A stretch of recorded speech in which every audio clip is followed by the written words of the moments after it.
અમદાવાદના Amraiwadi ward number 39માં છેલ્લા દાયકાથી ચૂંટાતા કોર્પોરેટરની નિષ્ક્રિયતા સામે સ્થાનિક રહીશોમાં ઉગ્ર રોષની લાગણી જોવા મળી રહી છે। ચૂંટાયેલા પ્રતિનિધિ દ્વારા સમાજના હિત માટે અને પાયાની સુવિધાઓ પૂરી પાડવા માટે પૂરતું ધ્યાન આપવામાં આવ્યું નથી, જેને કારણે જનતામાં અસંતોષ વ્યાપ્યો છે। આગેવાનો દ્વારા અનેકવાર રજૂઆતો કરવામાં આવી હોવા છતાં કોર્પોરેટર તરફથી કોઈ સકારાત્મક પ્રતિસાદ કે નક્કર કામગીરી જોવા મળતી નથી। આ ઉપેક્ષાને પરિણામે હવે સ્થાનિક નાગરિકો એકજૂથ થઈને કોર્પોરેટર વિરુદ્ધ રસ્તા પર ઉતરી આવ્યા છે અને દેખાવો કરીને પોતાનો વિરોધ નોંધાવી રહ્યા છે।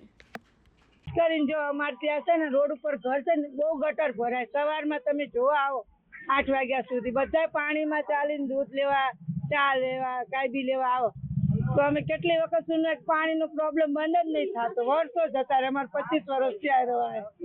અહીંયા ગટર ભરાય ચોમાસું આવશે એટલે ચાલુ થઈ જશે ગટરનો। પછી સવારમાં 6:30 સુધી શું કહેવા માંગો છો? હા, એમ કે અમારા ગટરનો પ્રોબ્લેમ ઓછો થાય કેવા માંગીએ છીએ। વિકાસના કામોમાં એવું છે કે અમારા સમાજના કાઉન્સિલરો હોય પણ એમના જે પાર્ટીના ઉપરથી આકાઓ કે એટલું જ કામ કરતા હોય છે।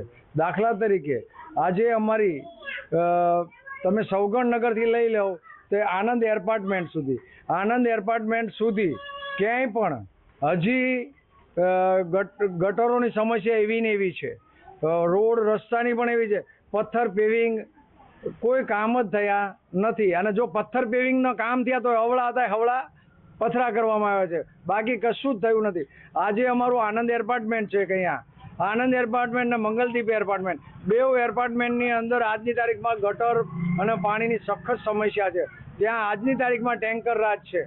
અમારા સમાજના કાઉન્સિલરો આવે પણ એ બિચારા હોય એવું દેખાય છે, કારણ કે એમના આકાઓ કે એ જ કામ થાય। અમારા અહીંના કાઉન્સિલરો એમને સ્ટેટસ મૂકે છે, એમને ફેસબુક ઉપર પણ મૂકે છે કે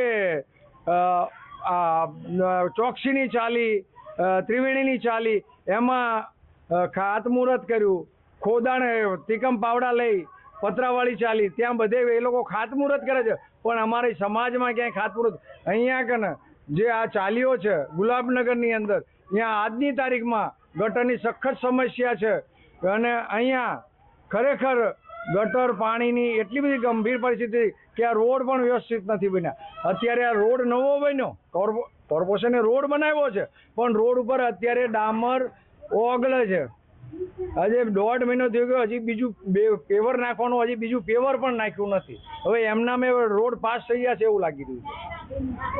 સરકારમાં કીધું, બધાને કીધું પણ કોઈ અહીંયા સાંભળવા તૈયાર નહીં। અમારું બ્લોક લગાવ્યા છે તો બ્લોકમાં નકરા ઉંદેડા નીકળે છે।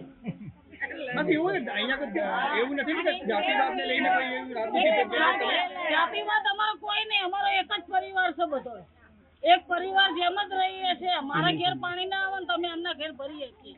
સરકારને રજૂઆત કરી, કોઈ તમારે તેમ આવ્યું મુલાકાત કરવા? કોઈ મુલાકાત માટે આવ્યું? કોઈ આવતું નહીં, આવે છે અહીં જોઈ જતા રહે છે, બીજી વખત કોઈ આવતું નહીં।